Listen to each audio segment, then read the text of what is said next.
The Iowa District Court in Boone County is now in session. The Honorable Gary L. McMenemy presiding.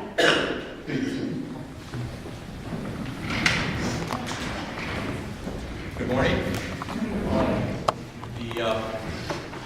We're at that stage of the proceedings when the state and the defense will each be given an opportunity to make opening statements to you. This is a time for the attorneys to give you a little idea about what they expect to prove in this case.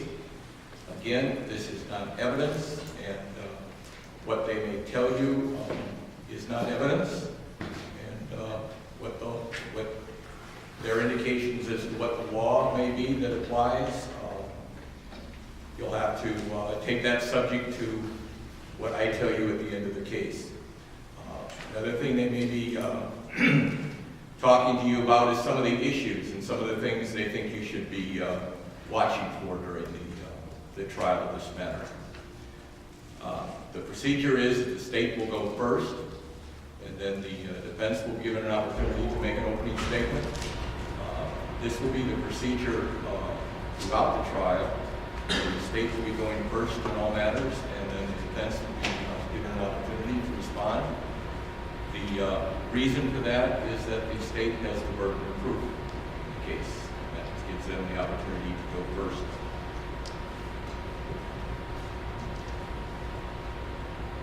Cameron, would you please read the charge and the plea in this case? Mr. Smith, if we're going to proceed with the opening statement. Thank you, Smith. May it please the court, counsel.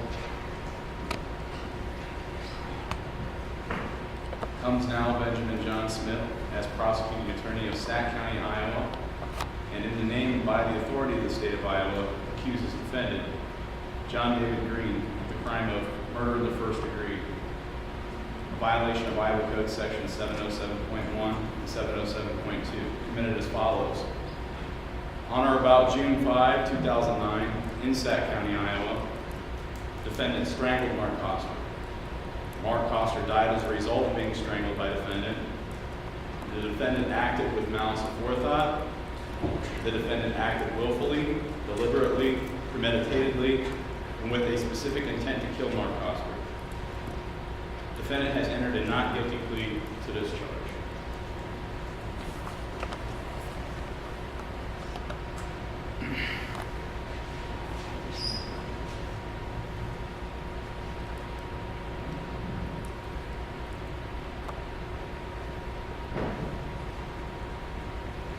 Actions speak louder than words.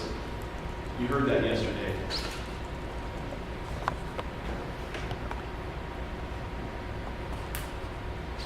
Defendant's words. I killed Mark Koster in self-defense. I had no choice. Those are defendant's words. But defendant's actions during the incident, defendant's actions after the incident, are not consistent with self-defense, but consistent with murder. Yesterday, you heard a little bit about us, my co-counsel, defendant defense counsel. It's only fair that I tell you a little bit about Mark Koster. Mark Koster was 58 years old at the time that the defendant killed him. He was born, raised in rural Iowa, one of 11 children, second oldest. He graduated from St. Ansgar High School. He then joined the Marine Corps. And after his service to our country, after he was honorably discharged, he went to a technical school for computer programming. Mark loved computers. Loved it. Mark also loved fishing. Mark really enjoyed smoking his pipe.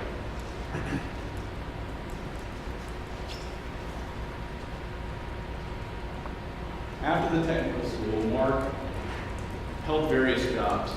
Took him from Texas to Florida to Arkansas, and eventually, because his mother's health was failing, he moved back to Iowa to be closer to her.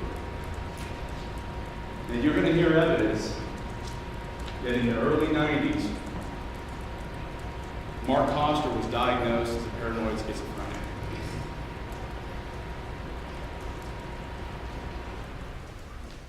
Later, after moving back to Iowa, Mark had saved enough money, purchased a modest home in Sac County, Iowa, in Sac City, and that's where he was residing up until March of 2009.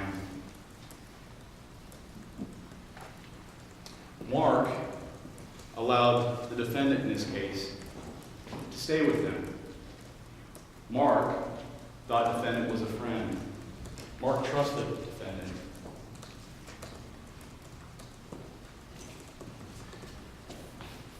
We may never know why defendant killed Mark Koster.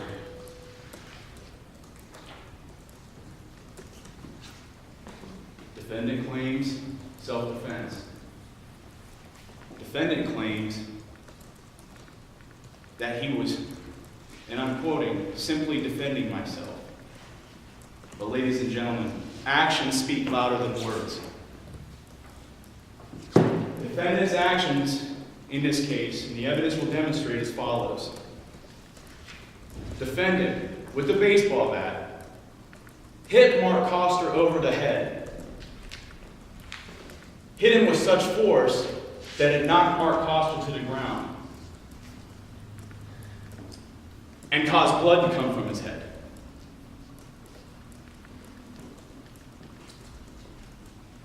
After he knocked Mark Koster to the ground, he didn't call 911. He didn't leave the home.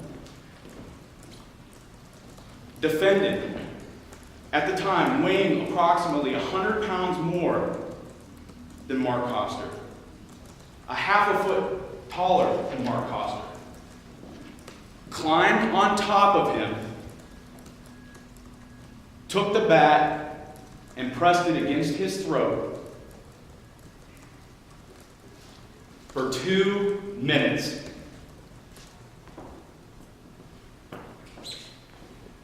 And while he's pressing it against his throat, defendant doesn't state, "Are you done, Mark? Have you had enough, Mark?" Defendant literally crushed the life out of Mark Koster. These actions are not consistent with self-defense.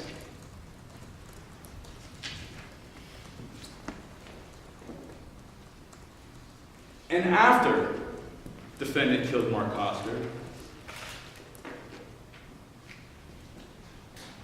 defendant drags Mark Koster's lifeless body through the dining room, through the kitchen, down the stairs to the basement, and places him in the deepest, darkest corner of the basement.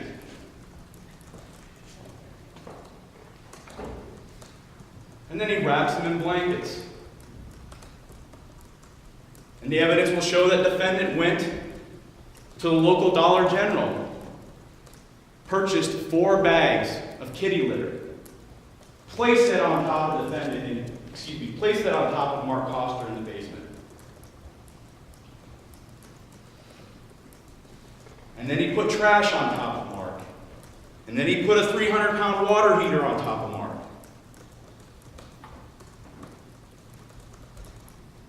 Defendant stayed in Mark's home after he killed him for 3 days.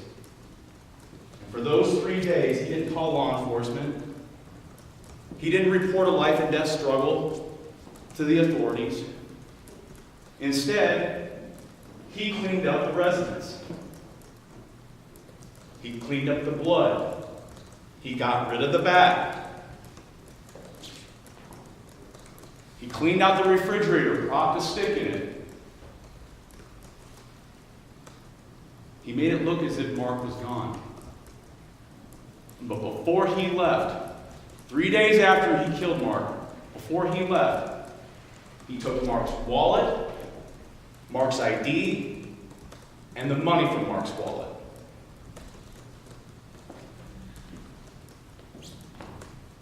And then defendant left a note on the door stating, "To whom it may concern, went to Florida with Tom for the winter. See you in the spring." And left a phone number.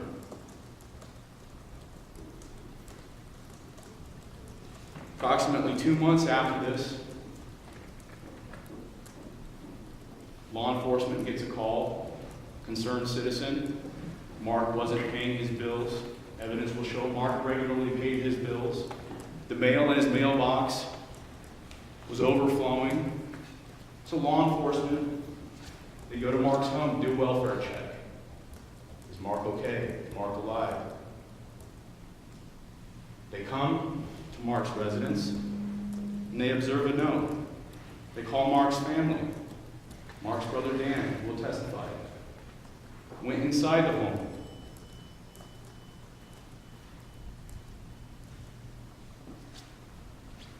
Couldn't find Mark. The brother will testify that thought it was unusual because Mark's pipe was still laying on the table. Mark didn't go anywhere without that pipe.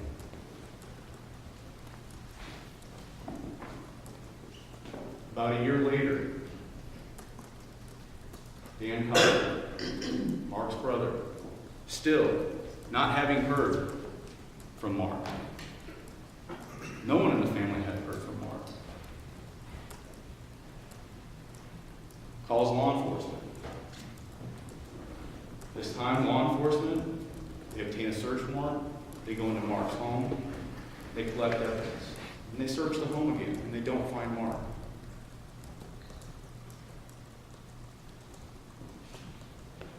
A couple of years later, 2012, Mark's family brought an action to have Mark legally declared dead. And as part of that process, Mark's home was sold. He was declared dead. The family sold the home to a Leslie Galeson. Now Leslie's going to testify that he is part of a hobby or as part of his job duties, he rehabs old homes.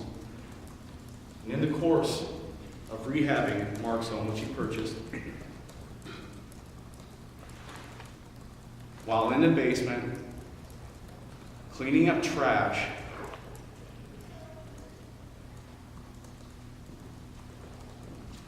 he found something that to him looked like a Halloween costume. 2 hands like this in the basement. Mr. Galeson called law enforcement. Law enforcement went to the home, confirmed that it was in fact Mark. And the missing persons case then transitioned to a homicide case. Law enforcement in their investigation canvassed the area, talked to neighbors, and through their investigation, ultimately, they came to find defendant.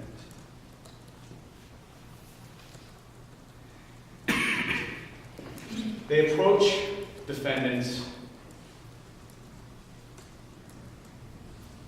place that he was staying in Florida, and they ask him, "We'd like to ask you some questions about Mark."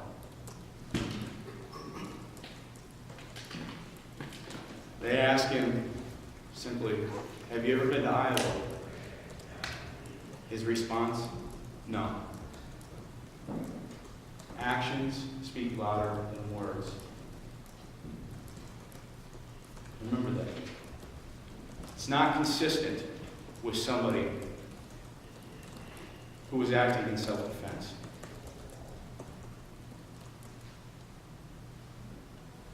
After the defendant was confronted with unimpeachable evidence that he was in fact in Iowa, defendant conceded that.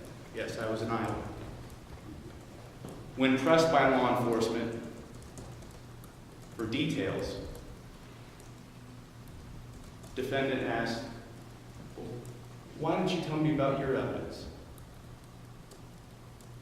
And it was only after law enforcement, the investigators, in a recorded interview that you will see, only after investigators employed certain investigative techniques where they blamed Mark, or they blamed Mark's schizophrenia, that defendant stated, yes, he did kill Mark Koster, but he did so in self-defense.